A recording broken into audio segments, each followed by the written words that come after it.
ततो गत्वा सागर मंथन से अमृत कलश प्रकट होता है। जैसे ही अमृत प्रकट हुआ, दानवों ने इसे केवल अपने आधिपत्य में लेने की आकांक्षा प्रकट की और संघर्ष छिड़ गया।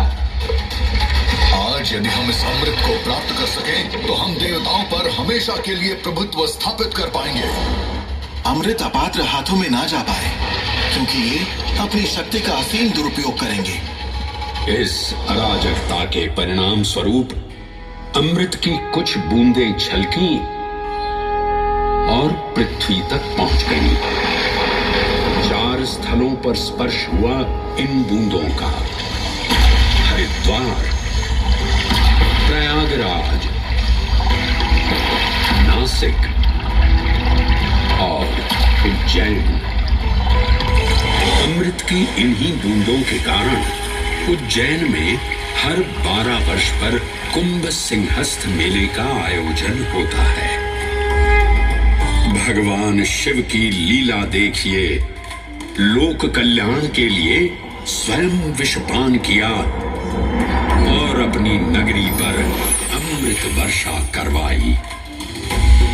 अमृत की पावन बूंदों से अभिसिंचित ये दिव्य उज्जैन भूमि रामायण के पृष्ठों में भी सम्मिलित हुई। सतयुग के बाद त्रेता युग में माता सीता की खोज में वानर सेना का यहाँ आगमन हुआ।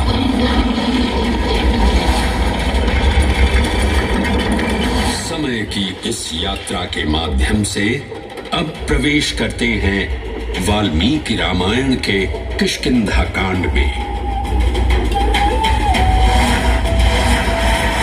वानर राजा सुग्रीव अपने यूथपतियों से सभी प्रमुख स्थानों पर जाने के लिए कहते हैं और उन्हें अवंती नगर यानी उज्जैन जाने का आदेश भी देते हैं। मेखला उत्कल के क्षेत्र, दशर्न के नगर, आभ्रवंती, अवंती और विदर्भ के राज्य, साथ ही माहिष्का के आकर्षक राज्य में भी पूरी तरह से खोजना होगा। एक युग भगवान विष्णु के राम अवतार से संपृक्त और अगला युग उन्हीं के एक और दिव्य अवतार से समरस होना, ये अद्वितीय संगम केवल उज्जैन में ही संभव था। परंतु एक क्षण ठहरिए और ध्यान से सुनिए। ये हैं महाकाल के 1008 दिव्य नाम। हाँ, मैंने काल चक्र को परिवर्तित कर दिया है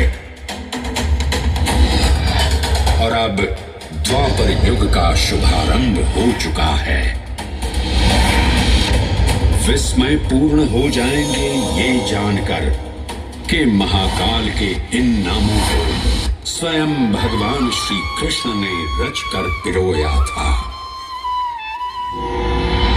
महाकाल सहस्र नामावली की ये अद्भुत रचना उस समय की है जब योगेश्वर कृष्ण, उनके मित्र सुदामा और शेषावतार बलराम ने अवंती नगरी में स्थित सांदीपनी ऋषि के आश्रम में वेद, वेदांत दर्शन और शस्त्र विद्या की शिक्षा ग्रहण की थी।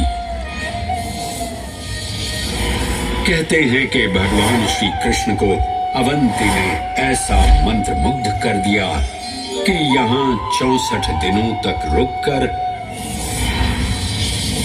उन्होंने 64 विद्याएं और 14 कलाओं का ज्ञान लिया। उज्जैन का संबंध महाभारत से भी जुड़ा हुआ है। इस महान महाकाव्य के वन पर्व में उल्लेख किया गया है कि महाकालेश्वर मंदिर में स्थित कोटि तीर्थ जल का स्पर्श मात्र करने से अश्वमेध यज्ञ के समान फल प्राप्त होता था और फिर परिवर्तन की इस अनवरत धारा ने एक नई कहानी लिखी। उज्जैन में उदय हुआ मौर्य वंश का। सम्राट बिंदुसार ने अपने पुत्र अशोक को उज्जैन का राज्यपाल बनाया और समय के साथ अशोक के शासनकाल में धर्म का विस्तार हुआ। मौर्य वंश के पश्चात विभिन्न राजवंशों, सम्राटों और नरेशों ने उज्जैन की सेवा की। उनमें से प्रमुख मालवागण और फिर गुप्त वंश ने यहां राज कर इसके वैभव में वृद्धि की। उज्जैन ने अपने भव्य तेज से जहां महात्माओं और शासकों को आकर्षित किया, वहीं इस नगर पर आतताइयों की दृष्टि भी पड़ी।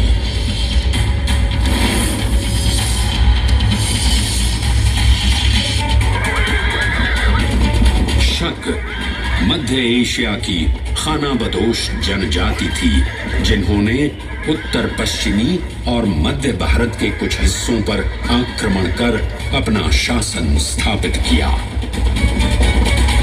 ईसा पूर्व प्रथम शताब्दी में जब भारत शकों के अत्याचार से त्रस्त था, तब उन शकों ने उज्जैन पर भी कब्जा कर लिया और फिर उज्जैन में उदय हुआ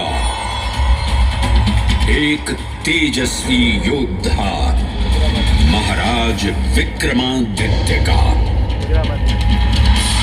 एक तरफ शकों का बल तो दूसरी तरफ विक्रमादित्य का अद्वितीय पराक्रम।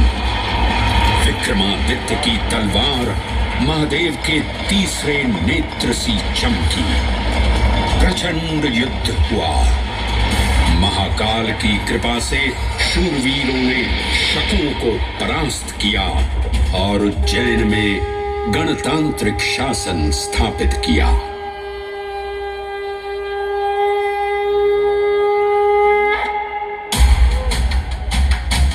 इन्हीं महाबली विक्रमादित्य की राज्यसभा महाकाल मंदिर में ही प्रतिष्ठापित थी। आज भी इस मंदिर की घंटियों में विक्रमादित्य की वीरता और शौर्य की प्रतिध्वनि गुंजायमान होती है। राजा विक्रमादित्य और शकों के मध्य हुए युद्ध ने उज्जैन को काल चक्र से अभिन्न रूप से जोड़ दिया, क्योंकि जिस दिन उनको विजय प्राप्त हुई, उस गौरवशाली उपलब्धि के सम्मान में एक नवीन पंचांग का शुभारंभ किया गया, विक्रम संवत पंचांग। आज भी कई हिंदू पर्व और धार्मिक अनुष्ठान विक्रम संवत पर आधारित हैं।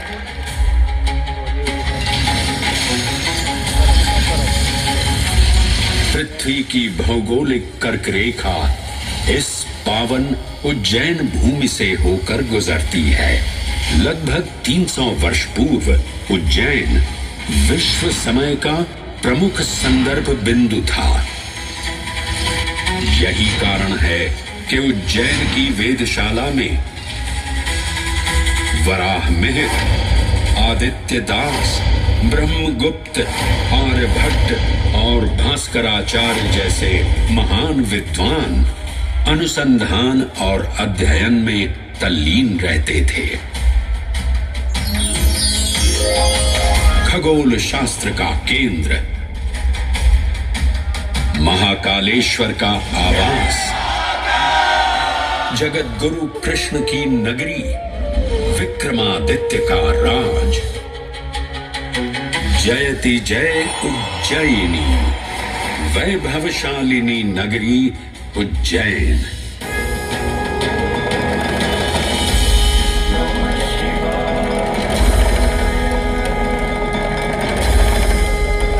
श्वासों को शिव मंत्र से अलंकृत कर, मन को भाव की गंगा से निर्मल कर, जो भी उज्जैन में महादेव की शरण लेता है उसका कल्याण होना निश्चित है। आज सुनी सबने गाथा महाकाल की, दर्शन जिनके दुर्लभ हैं, नमन करे जिन्हें काल भी, चरण में जिनके है बसा। ये समस्त संसार कभी नहीं देखा होगा धरती पर ऐसा चमत्कार।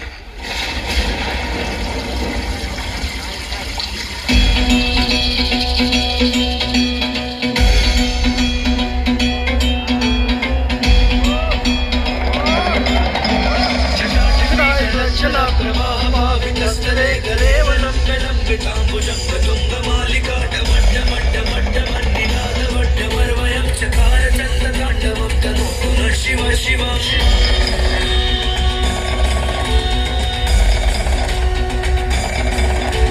जटाकटाह संभ्रम भ्रमन्निल